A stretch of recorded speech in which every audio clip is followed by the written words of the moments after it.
The Independent Committee of Inquiry looking into the Wang Fuk Court fire continues its hearing today.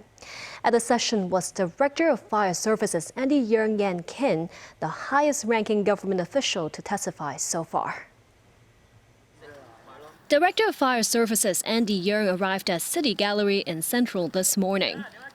When asked about the division of responsibilities between the Fire Services Department and the Buildings Department, Yeung said there's largely a clear division, with building materials falling under the Buildings Department, while fire hazards and enforcement actions, including issuing fire hazard abatement notices, fall within Fire Services' remit.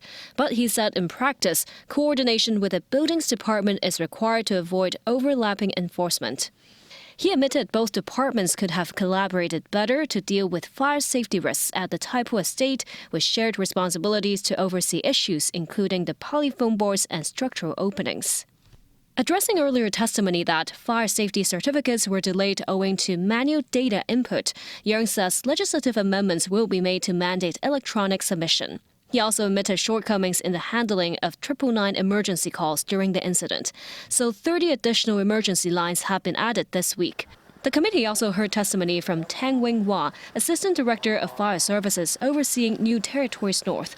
Tang served as on-site incident commander during critical stages on the day of the fire. He says while initial attempts were made to push to higher floors through turntable ladders, these efforts were hindered by falling debris, unstable conditions, intense heat, and smoke. He adds that the ladders were mainly used to contain the fire externally and prevent further spread rather than for conducting rescues.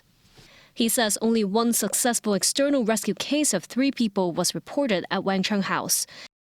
During the testimony, Tang Wing-Wah said despite the challenges, firefighters made every possible efforts to save lives and contain the blaze amid the extremely hazardous conditions.